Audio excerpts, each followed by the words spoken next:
düzdür, İtaliya sonradan qoşulmuşdu. Yəni, üçlərdən ayrı qoşuldu, Londonda bağlanmış müqavilə. Almanların tərəfinə. İçində?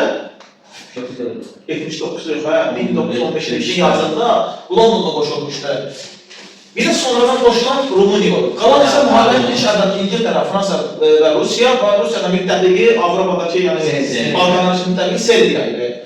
Almaniya, Avstriya, Macaristan və İtaliya gücləri İtaliya ayrılandan sonra Bolqaristanla onun yerini doldurmağa çalışdı və 1915-ci sentyabrında Almaniya, Avstriya, Macaristan, Bolqaristan və Osmanlıdan ibarət dövlətlər ittifaqı meydana gəlmişdi. Aydın oldu. Deməli, müharibə edən hər bir hərbi siyasi rəhbərliyin planları var idi. Aydın oldu. Səbəb nədir müharibə səbəbləri? Müsahib Bağlaşları. Müharibə səbəbləri. Nə olduğunu bilirlər? Bəli, mövcud nüfuz dairələri, satış bazarları, hərəkət etmək, dünyanı yerdən bölüşdürmək, müharibə səbəbləri. Nə səbəblər İsmail? Dünyanı yerdən birləşdirməkdir. Bölüşdürmək. Bölüşdürməkdir. Sonra nə idi? Müstəmləkə hərəkət etmək istəyirdilər. Yeni satış bazarları və nüfuz dairələri əldə etmək, xam mənbələrə sahib olmaq. Mənim xam mallarına sahib olmaq, mənim dünyanı bölüşdürmək, mənim ondan sonra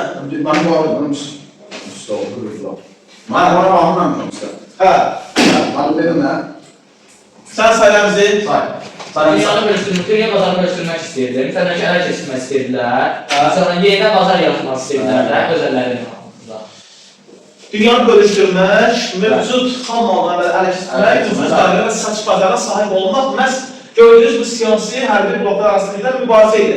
Amma iki dövlət arasında, yəni Almaniya imperiyası və Böyük Britaniya imperiyası arasında ziddiyyətlər daha da kəskinləşmişdi. Aydın oldu. Məsələn, Almaniya hərbi siyasi dairəsi müharibəyə hansı planla daxil?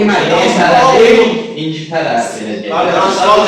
Almaniya 1905-ci ildə hansı plan qəbul etmişdi? Dünya bazarlarında Böyük Britaniyanı, Rusiyanı və Fransanı zəyd etmək, onların üstünə ekspedisiyasını hələ keçirmək, Avropada hökmranlığını almaq. Sağ. Eyni zamanda Fransanı məğlub edib, bütün bu Rusiyaya qarşı yönəltmək və istənilən nail olmaq üçün məhz Şliffer planı əsasında qəbul olunmuşdur. 1905-ci ildə, yəni o zamanki Almaniya imperiyasının baş qərargahı Alfred von Schlieffen tərəfindən qəbul olunmuşdur. Bəs Avstriya Macaristan imperiyasının Balkan yarımadasını tutmaq istəyirdi. Bunun da nəticəsi var Rusiya ilə müharibə. Məhz müharibədə ilk əvvəl 3 səhvə var idi. Şərq, Balkan. Şərq, Balkan. Bəs Böyük Britaniya nə idi? Deməli, Almaniya tərəfə o gün müsəməsini keçirsən əksik. Bəs Fransanın? Bir. Nə idi Rəmzi? Yaxşı, Müsaq, Ezas Fransanın ya Fransada baxın demişlər. Frankfurtun qalətinə. Neçəncədə müharibəsi? 70-71-ci müharibəsində. Versal və 2 ayda verildi. Versal verildi, Frankfurt da verildi. Aydın oldu. Yazılsa 5 milyar frank ödəmişdir Fransa Almaniyaya. Almaniyanın Fransanın verilmişdi. Hətta təzminat ödənənə qədər Fransa Alman borclarının işğal altında qalmalıydı. Bir də bir şey xatırladaq ki, birinci imperiyada, yəni Fransada birinci Napolyon imperiyası son dönəmdən sonra Viyana Kongresi qərarına görə Fransa işğal altında təzminat ödəyəndən sonra sahib ola bilərlər əvvəlki sənədlərdə. Aydın oldu. Yaxşı.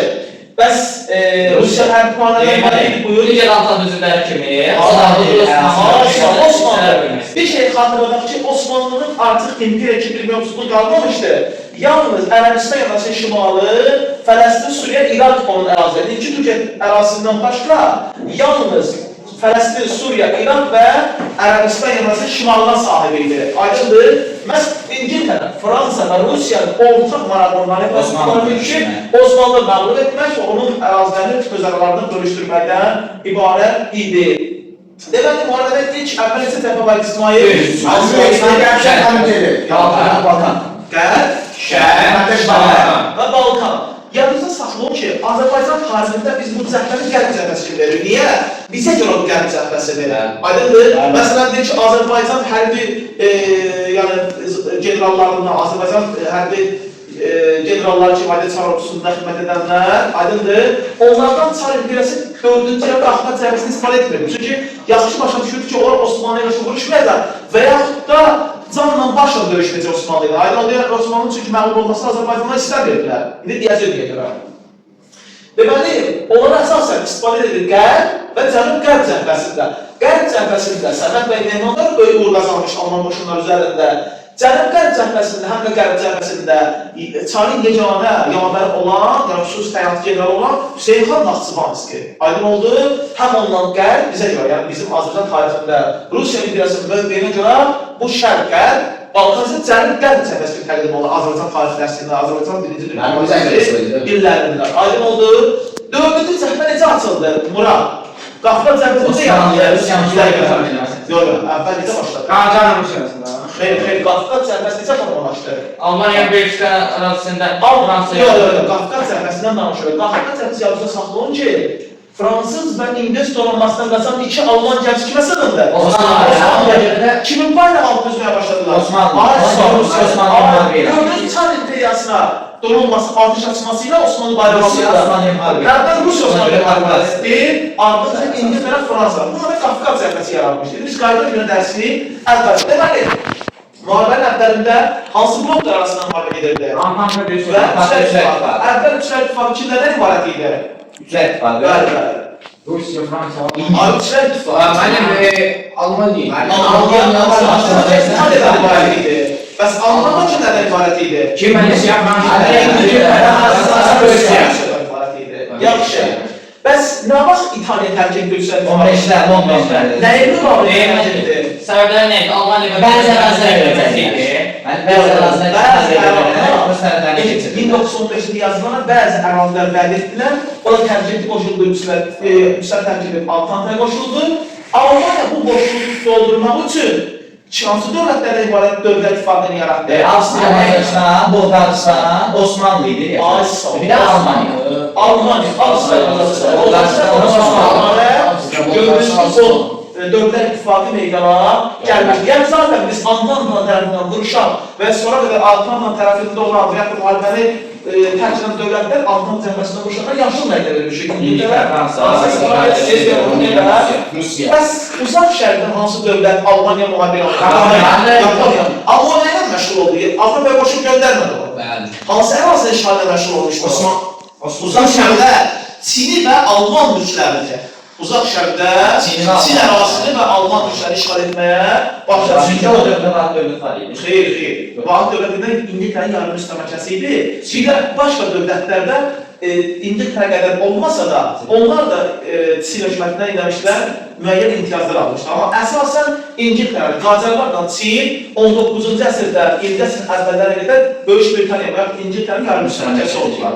Aydındır, yarım müstəmləkəsi oldu ki, İngiltərədən siyasi iqtisadi cəhətdən asılıdır. Dağlıq işləri müstəqildir. Yəni asılıdır. Dağlıq işləri müstəqildir. Yəni demək olar ki, tam da olmasa bir 70-80% İngiltərədən asılı dövlətdir. Aydındır. Və də İngiltərənin o dövlətlər üzərində təsirinin bu dərəcədə çox olması bəs onu yarım müstəmləkə anlayış edəndir, çıxarırdı. Deməli, müharibədə ilk vaxtlar Şərq, Qərb və Balqan cəbhəsi var idi. Bəs müharibənin başlanmasının bəhanəsi Frans Ferdinandın öldürülməsi. Frans Ferdinand kim idi bura? Avstriya, Macaristan, Vəliyyət. İmparatorun Vəliyyət. Vəliyyət nədir? İmparator. Harada öldürüldü o? Frans Ferdinand. Serbiyada. Serbiyada yox. Bosniya və Hersegovina Serb millətçisi, Qafqaz Disk öldürdü. Nə vaxt baş verdi bu hadisə? 28-də. Bir ay sonra Avstriya kimdən onu təqdir Fransadan. Serbiyadan. Serbiyadan cavab verdi. Birdən cavab verdi. Ona görə də Avstriya Serbiya müharibə etdi. Rusiya müttəfiqinə müdafiə etdi. Almaniyada Rusiya müharibə başlayıb, amma hara qoşun yeritdi? Almaniyanın Belçika qoşun yeritməsi iki dövlət düşdü. Böyük Britaniya və Fransa Almaniya qarşı müharibəsinə səbəb oldu və Qərb cəbhəsində formalaşdı. Şərq bizə məlum olan ilk döyüş hansı dünya müharibəsində? Rusiya məğlub olur, hələ. Adı döyüş adı lazım. Tannenberg-Bezəlişə baş verdi. 1914-cü avqustda Şərq cəbhəsində Tannenberg döyüşündə Almaniya, Avstriya qüvvələri və Almaniya başqa olan müharibəni bırakdılar Və Almaniya bundan sonra əsas qüvvəsi hansı dövlətə qarşı yönəltdi? Rusiya məğlub etdi. Fransaya qarşı yönəltdi. Yaxşı, Fransaya qarşı müharibədə İngiltərə Fransanın yanında yer alırdı. Müdafiə edirdi. Bu Qərb cəbhəsi idi. Qərb cəbhəsi ilə Almaniya hansı döyüşdə məğlub olacaq? Neçəncə